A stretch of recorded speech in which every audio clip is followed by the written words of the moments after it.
The checkpoint materialized overnight like a cancer: orange cones, official-looking signs, and Marcus Webb in his crisp polo shirt, clipboard in hand, turning neighbors into prisoners in their own community. For 3 weeks, he wielded fake authority with the precision of a tyrant, collecting violations, issuing fines, and watching good people crumble under his manufactured power. But when Sheriff Rebecca Martinez received that frantic call about the elderly woman trapped in her driveway, crying because she couldn't afford another bogus penalty, something inside her snapped. She gunned her patrol car straight through Webb's precious barrier, watching his empire of lies explode into splinters and his face drain of color as she stepped out, badge gleaming, ready to serve real justice to a man who had forgotten what authority actually meant. The first orange cone appeared on Maple Street at exactly 6:47 a.m. on a Tuesday morning in September, positioned with surgical precision at the entrance to Willowbrook Garden subdivision. Marcus Webb had been planning this moment for months, ever since the humiliation at the community board meeting when they'd voted down his application to become HOA president. Again, temporary traffic control for infrastructure assessment, read the professionally laminated sign he'd ordered online for $43. Marcus adjusted his navy polo shirt, the one with the fake Willowbrook Community Management logo he'd had embroidered at the mall. The clipboard felt substantial in his hands, weighted with official-looking forms he'd spent hours crafting on his home computer. He'd studied the real HOA president, Gerald Morrison, 4 weeks, observed how the man carried himself, the way he spoke with measured authority at meetings, how residents actually listened when he talked. Marcus had never commanded that kind of respect. At 52, he was assistant manager at a failing electronics store, lived alone in a rental house on the subdivision's cheaper street, and drove a 15-year-old Honda with a dented bumper. But today, that would change. The first car approached. At 7:15 a.m., Marcus stepped into the street with practiced confidence, raising his hand in what he hoped looked like an authoritative gesture. "Good morning," he called out cheerfully to Mrs. Chen, an elderly woman who lived 3 streets over. "Just need to conduct a quick vehicle compliance check this morning." Mrs. Chen's Toyota Camry slowed to a stop, confusion flickering across her weathered face. "I'm sorry. What kind of check?" Marcus consulted his clipboard with theatrical importance. "New Community Safety Initiative. Just making sure all vehicles meet our updated standards." He peered through her windshield, making notes. "I see your registration sticker is positioned slightly off-center. That's a minor violation, but we can handle it with a warning this time." "A violation?" Mrs. Chen's voice trembled slightly. "But I just renewed my registration last month." "Oh, this isn't state registration.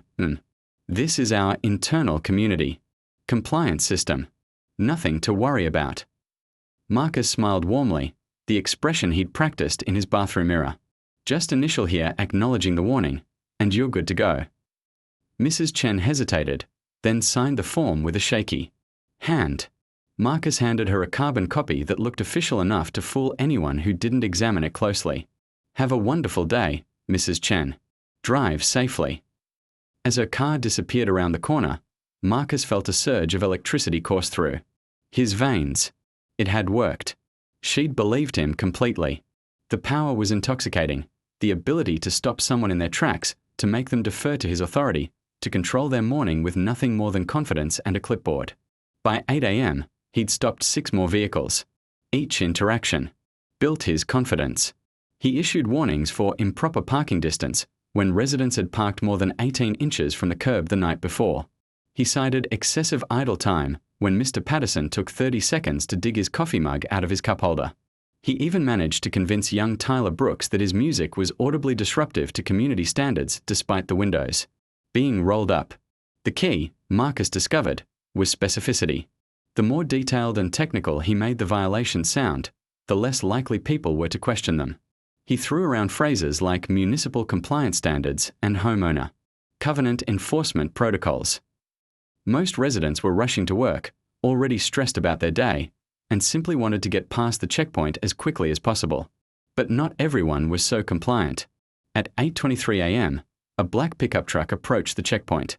Marcus stepped forward with his usual routine, but the driver, a burly man in construction clothes, rolled down his window with obvious irritation. "What the hell is this supposed to be?" The man's voice carried the gravelly tone of someone who'd spent decades shouting over heavy machinery.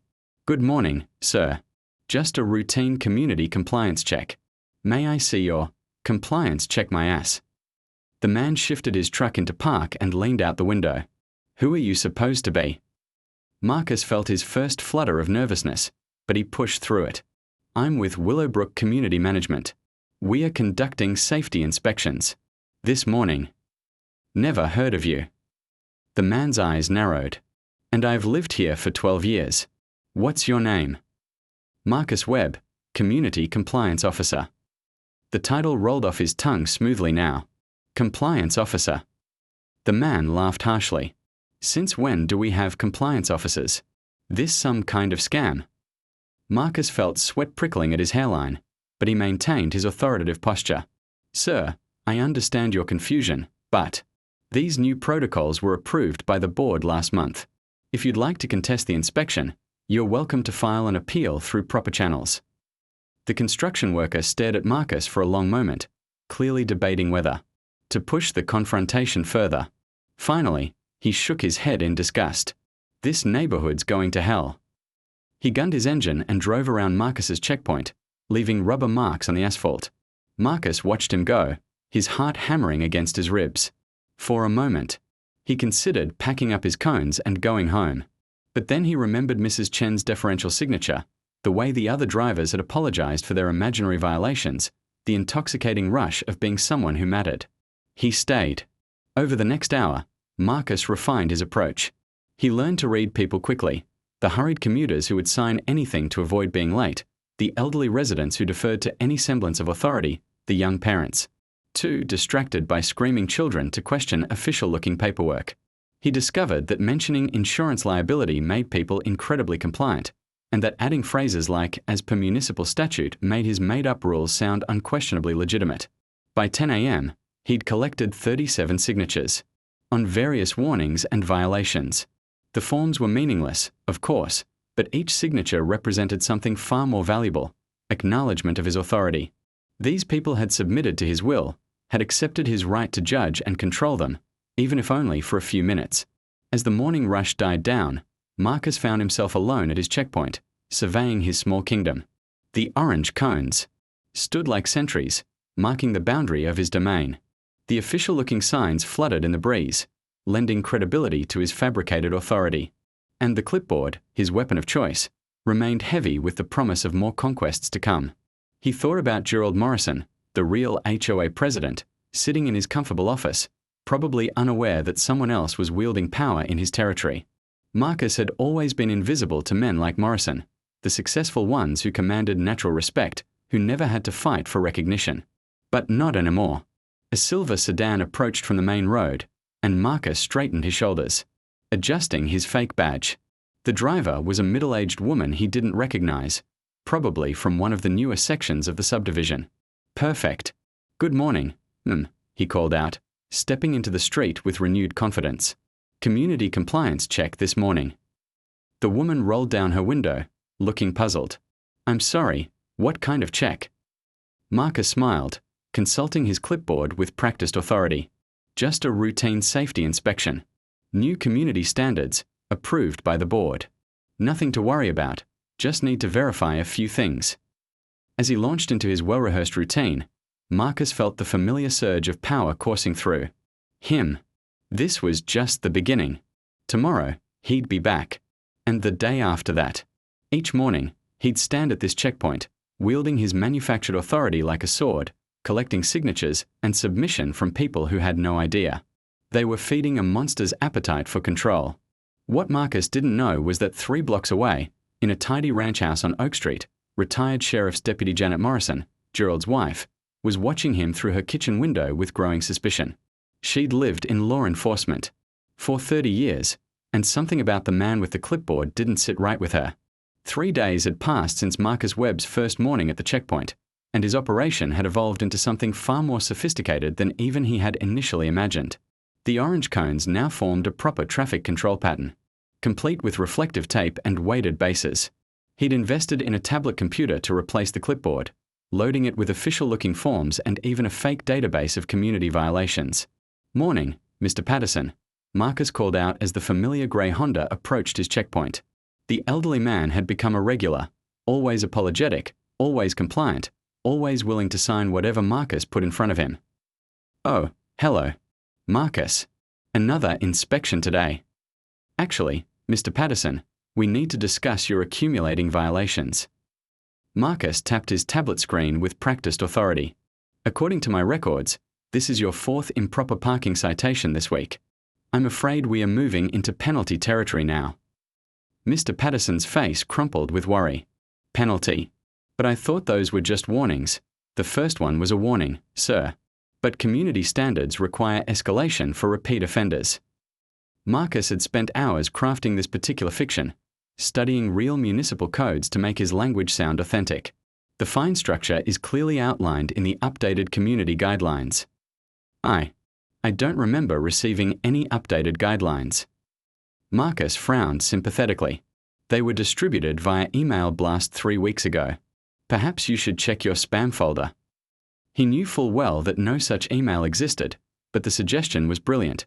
It put the burden of proof on the victim while making them feel foolish for missing something important. "How much is the fine?" Mr. Patterson's voice was barely above a whisper. "For repeat parking violations, the penalty is $45, but I can authorize a reduction to $30 if you pay today."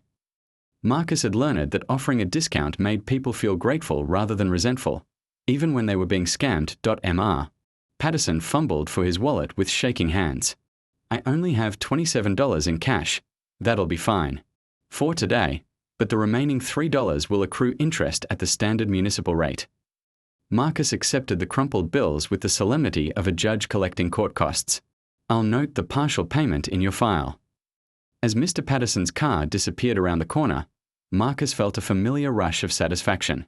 That was $843 he'd collected over the past 3 days, more money than he typically made in a week at the electronics store.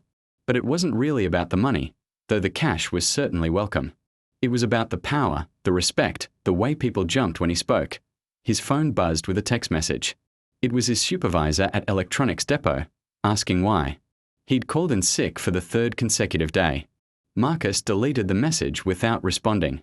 He had more important work to do now. A white minivan approached, driven by Sarah Martinez, a young mother with 2 car seats in the back. Marcus had stopped her twice before, each time finding new violations to cite. She was perfect for his purposes, too. Busy with her children to question his authority, too stressed to research whether his rules were legitimate. "Mrs. Martinez." Marcus stepped forward with exaggerated concern. "I'm afraid we have a serious problem." Sarah's face immediately filled with anxiety. "What kind of problem?" Marcus consulted his tablet with theatrical gravity. "Your vehicle registration shows some discrepancies with our community database. There may be an issue with your residency verification." "Residency verification? But I've lived here for 6 years. I understand, but the new security protocols require updated documentation for all residents. It's a post-9/11 requirement that's finally being enforced at the community level." Marcus had discovered that invoking terrorism fears made people incredibly compliant with even the most ridiculous requests. "What do I need to do?" "I'll need to see your driver's license, vehicle registration, and proof of residence. Then we'll need to process a community verification fee to update your status in the system." Sarah handed over her documents with trembling hands. One of her children was crying in the backseat, adding to her obvious stress. Marcus made a show of examining the papers, cross-referencing them with his fake database. "I see the problem," he announced finally. "Your voter registration address doesn't match the format in our new system. The verification fee to correct. This will be $75. $75. Sarah's voice cracked. "I don't have that much with me. I understand money is tight, especially with children." Marcus's voice dripped with false sympathy. "Tell you what, I can process a temporary verification for $25 today, but you'll need to complete the full registration within 2 weeks or face additional penalties." Sarah dug through her purse, pulling out a 20 and 5 ones. "Will this cover it?" "Absolutely. You're all set, Mrs. Martinez. Drive safely." As the minivan pulled away, Marcus felt a momentary pang of something that might have been conscience. The woman clearly struggled financially, and he just made her day significantly worse. But the feeling passed quickly, replaced by satisfaction at how smoothly the interaction had gone. She'd never questioned the legitimacy of his checkpoint now. She had too much invested in believing it was real. His success was attracting attention, though not all of it welcome. That morning, he'd noticed a police cruiser drive slowly past his checkpoint, the officer inside studying his setup with obvious interest. Marcus had continued his routine, acting as if nothing unusual was happening, but his heart had hammered against his ribs until the patrol car disappeared. He'd also started receiving complaints through unofficial channels. Mrs. Chen had mentioned to her neighbor that the checkpoint seemed excessive, and word was beginning to spread through the community's informal gossip network. Some residents were starting to ask questions Marcus wasn't sure he could answer indefinitely, but he wasn't ready to give up his newfound power. If anything, the growing scrutiny only made him more determined to establish his authority. He'd begun planning the next phase of his operation, expanding beyond the checkpoint to conduct actual home inspections. The community guidelines he'd fabricated included provisions for residential compliance audits, and he'd already identified several targets, residents who'd been particularly submissive at the checkpoint, who seemed unlikely to challenge his authority. A red convertible approached, music thumping from its speakers. The driver was a young man Marcus didn't recognize, probably visiting someone in the community. Perfect. Outsiders were even easier to manipulate than residents. "Sir, I need you to turn off your vehicle and step out, please," Marcus commanded with the authority of a police officer conducting a traffic stop. The young man complied without question, his confidence evaporating in the face of official-looking authority. "Is there a problem, officer?" Marcus didn't correct the misidentification. "We've had reports of excessive noise in this area. I'm going to need to see your license and registration." "Reports?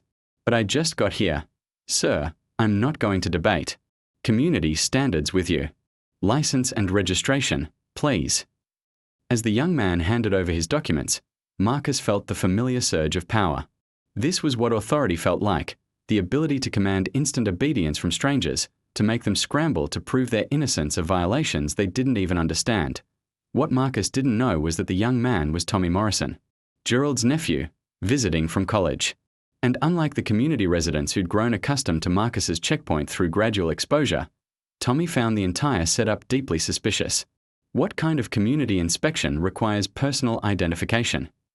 Tommy asked, studying Marcus's fake badge more closely than anyone had before. Marcus felt a flicker of nervousness but pushed through it. "Enhanced security protocols, sir. We've had some break-ins recently, so we are being extra cautious about unidentified vehicles." Tommy nodded slowly, but his eyes remained skeptical.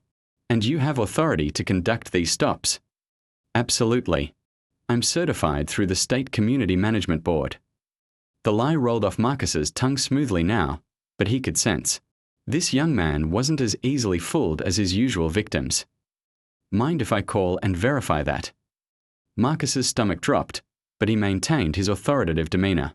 "Sir, if you'd like to file a complaint about community security procedures, you're welcome to contact the main office. But right now, I need to complete this inspection." Tommy stared at Marcus for a long moment, then slowly pulled out his phone. "Actually, I think I'll call my uncle. He's the HOA president here. I'm sure he'd be very interested to hear about these new security protocols." For the first time since he'd started his elaborate charade, Marcus Webb felt genuine fear creeping up his spine. The house of lies he'd built so carefully was about to come crashing down, and there was nowhere left to run. Tommy Morrison's finger hovered over his uncle's contact number, while Marcus Webb felt his carefully constructed empire beginning to crumble. 3 weeks of manufactured authority, hundreds of dollars in fraudulent fines, and dozens of manipulated residents, all of it suddenly balanced on the edge of a single phone call. "You know what?" Tommy said, his voice carrying a dangerous edge of suspicion. "I think I'll drive over to Uncle Gerald's office right now. This whole setup smells like bullshit." Marcus watched in horror as the red convertible pulled away, leaving him standing alone at his checkpoint with the weight of inevitable exposure crushing down on his chest. His hands trembled as he reached for his phone, mind racing through possible escape routes.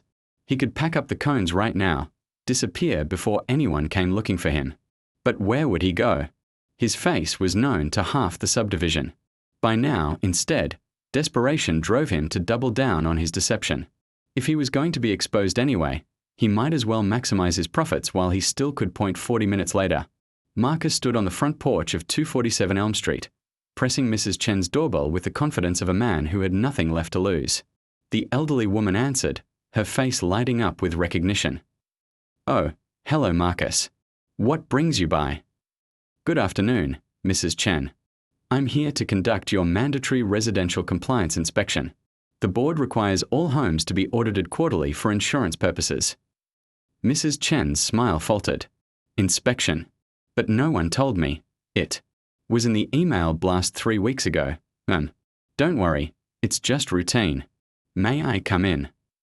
The fragile woman stepped aside, overwhelmed by his authoritative presence. Marcus entered her modest living room, pulling out his tablet and launching into his most elaborate performance yet. "Beautiful home, Mrs. Chen. Now, I need to check for standard safety violations. Smoke detector batteries, electrical outlet covers, stair railings." He moved through her house with the practiced efficiency of a real inspector, making notes on imaginary deficiencies. "This outlet here," he said, pointing to a perfectly normal electrical socket, "isn't up to current safety standards. The GFI protection is inadequate for this room's humidity levels." Mrs. Chen peered at the outlet in confusion. "It looks fine to me. I understand. But insurance liability requirements have become much stricter. The cost to bring this up to code would be around $300, but there's a community assistance program that can cover the upgrade for just $50 if you qualify." $50. Mrs. Chen's voice was barely audible. Marcus softened his tone, playing the role of sympathetic bureaucrat. "I know it's an unexpected expense, but the alternative is having your homeowner's insurance cancelled. The board really doesn't want that to happen to anyone." 20 minutes later, Marcus walked away from Mrs. Chen's house with $50 in cash and a signed form acknowledging multiple safety violations that existed only in his imagination. The elderly woman had even thanked him for his help, grateful that he'd found a way to keep her insurance from being cancelled. But as he returned to his checkpoint, Marcus found himself face to face with a nightmare he'd been dreading for weeks. Gerald Morrison stood beside the orange cones, his tall frame radiating the natural authority that Marcus had spent his entire adult life trying to fake. The real HOA president was examining the fraudulent checkpoint signs with the focused attention of a man who'd built his career on attention to detail. "Interesting setup you have here," Gerald said without turning around. "Very professional looking." Marcus's throat felt like sandpaper. "Mr. Morrison, I was just what?" Gerald turned to face him, his eyes cold with controlled fury.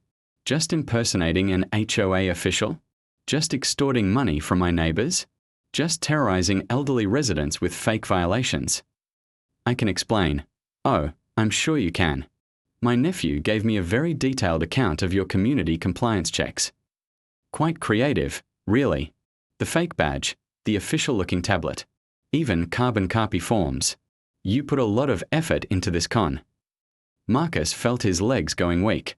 "Look, if this is about money, I can pay everything back." Gerald's laugh was sharp and humorless. "You think this is about money? Mrs. Chen called me in tears an hour ago because she can't afford to fix electrical problems that don't exist. Sarah Martinez has been losing sleep for a week because she thinks her residency status is in jeopardy.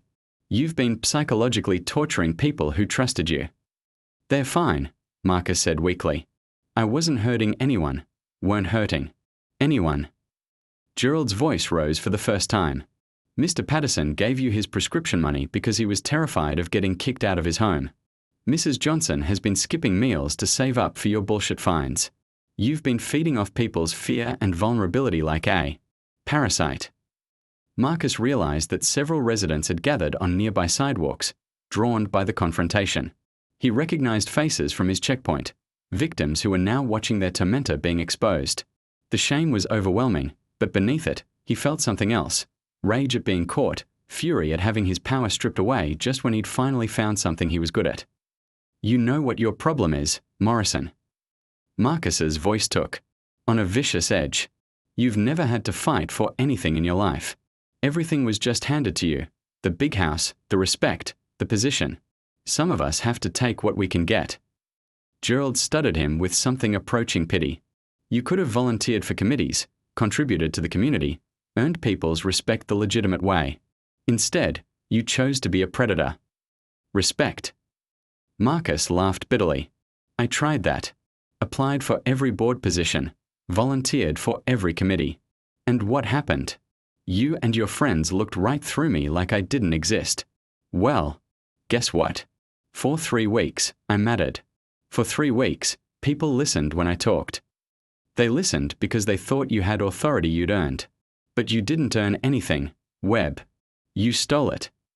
A police siren wailed in the distance, growing closer.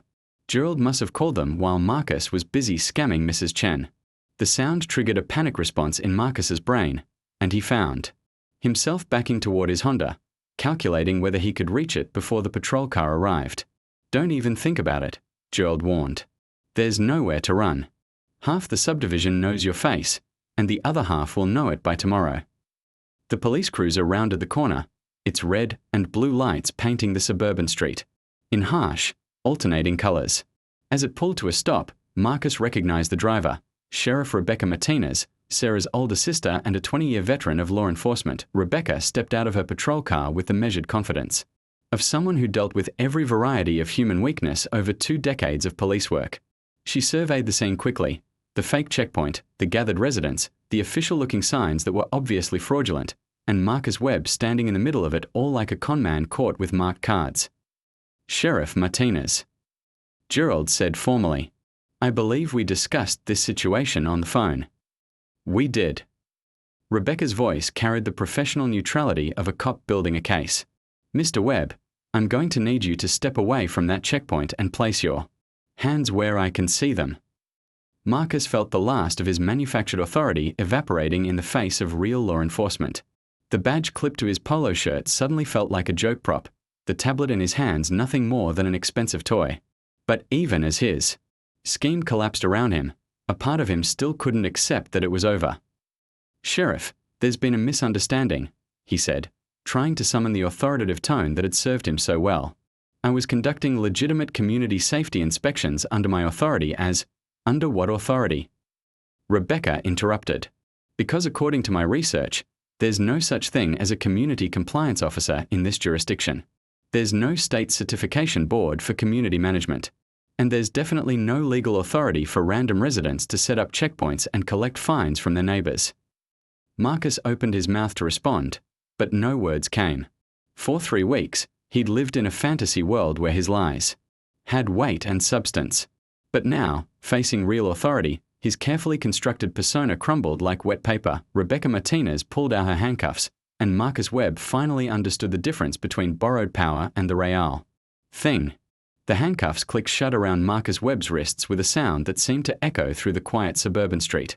Sheriff Rebecca Martinez had arrested hundreds of people over her 20-year career, but there was something particularly satisfying about this one, watching a predator who'd fed on his neighbor's trust finally face the consequences of his actions. Marcus Webb, you're under arrest for fraud, impersonation of a public official, and extortion, Rebecca announced, her voice carrying to the growing crowd of residents who'd gathered to witness their tormentor's downfall. You have the right to remain silent. As she recited the Miranda rights, Marcus found himself scanning the faces of his victims. Mrs. Chen stood on her front porch, tears streaming down her weathered cheeks, not tears of sadness, but of relief that her nightmare was finally over. Sarah Martinez clutched her children protectively, her expression a mixture of anger and vindication. Mr. Patterson leaned heavily on his walker, looking older than his 78 years but somehow lighter, as if a crushing weight had been lifted from his shoulders. Sheriff, Marcus said desperately as Rebecca guided him toward the patrol car, I think there's been a misunderstanding. I was trying to help the community. These people needed structure, needed someone to steal their money. Rebecca's voice cut through his rationalization like a blade. Someone to terrorize them with fake violations? My sister came home crying last week because she thought she might lose her house over your made-up residency requirements. The mention of Sarah made Marcus flinch. He'd always told himself that his victims weren't really hurt, that the small amounts of money he collected weren't significant enough to cause real harm. But seeing the faces around him, the relief, the anger, the residual fear, he could no longer pretend his actions had been harmless. Gerald Morrison approached the patrol car, holding a manila folder thick with documentation. Sheriff, I've compiled evidence of his activities. Bank deposit slips, witness statements, photos of the fraudulent checkpoint materials. The total amount he stole comes to over $2,000. $2,000. Marcus's voice cracked. That's impossible. I only collected small amounts, $50 from Mrs. Chen yesterday, $30 from Mr. Patterson, $25 from Sarah, $40 from the Johnsons, $60 from the Williamses. Gerald's voice was clinical as he read from his notes. Those small amounts add up, Webb. And that's just what we've documented so far. Rebecca nodded grimly. The district attorney is going to love this case. Elderly victims, systematic fraud, impersonation of authority. You've hit every aggravating factor in the book. As Rebecca loaded Marcus into the back of her patrol car, more residents emerged from their homes, drawn by the commotion. The crowd that had once submitted to his manufactured authority now watched his humiliation with a mixture of satisfaction and disbelief. How had they been fooled by such an obvious charlatan? The answer, Marcus knew, lay in the fundamental trust that held communities together. These people had wanted to believe in legitimate authority because the alternative, chaos, lawlessness, the breakdown of social order, was too frightening to contemplate. He'd exploited that basic human need, weaponized their civic responsibility. Against them. You know what the saddest part is, Gerald said, leaning down to the patrol car window. If you'd channeled this energy into legitimate community service, you could have made a real difference. People would have respected you for the right reasons. Marcus wanted to argue, to explain how he'd tried the legitimate route and been ignored. How the community's power structure had excluded him from meaningful participation. But as he looked out at the faces surrounding the patrol car, faces that had once shown him deference and now displayed only contempt, he realized that his excuses rang hollow even to himself. The drive to the county jail took 20 minutes, during which Marcus sat in stunned silence, processing the magnitude of his situation. The fake badge on his polo shirt now felt like evidence of his delusion. The professional-looking clipboard that had given him such confidence reduced to a prop in an elaborate con game to the jail. Rebecca processed him with the efficient professionalism of someone who'd done this thousands of times before. Fingerprints, booking photos, property inventory. Each step stripped away another layer of the authority he'd worked so hard to build. Phone call, Rebecca announced. Leading him to a payphone in the booking area, Marcus stared at the device. For a long moment, trying to think of someone to call. His ex-wife had remarried years ago and wanted nothing to do with him. His brother in California hadn't spoken to him since their mother's funeral.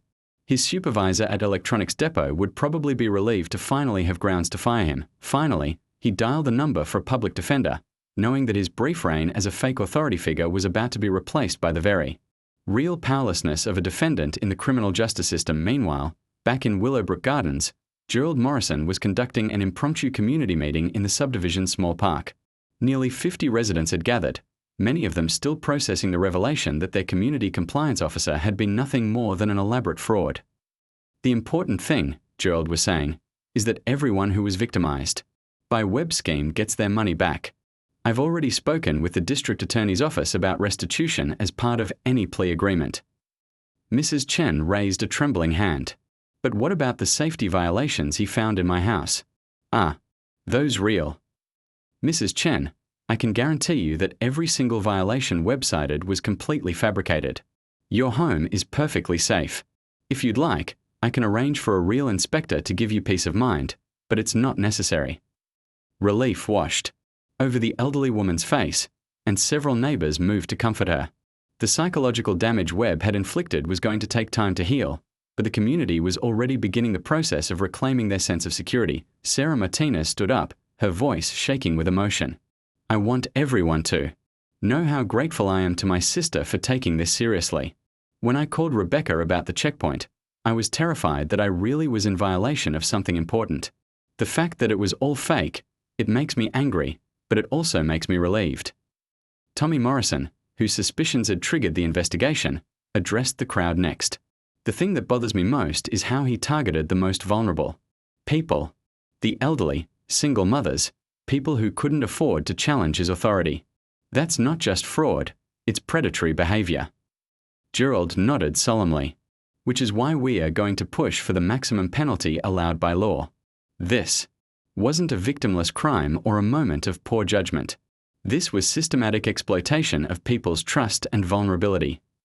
As the meeting wound down, residents began sharing their experiences with Webb's checkpoint, comparing notes on the violations they'd been cited for, the fines they'd paid, the fear they'd lived with over the past 3 weeks.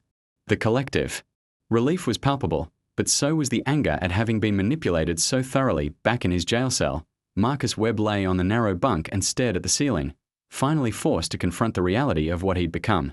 The power he'd craved so desperately had turned out to be nothing more than an illusion, sustained only as long as his victims remained ignorant of his deception. Tomorrow, he would face a judge who would see through his justifications and excuses. With the same clarity that Tommy Morrison had shown at the checkpoint. The authority he would face then would be real, backed by the full weight of the law, and there would be no fake badges or manufactured credentials to hide behind. For the first time in 3 weeks, Marcus Webb was exactly what he'd always been. A powerless man who'd made the catastrophic mistake of believing his own lies.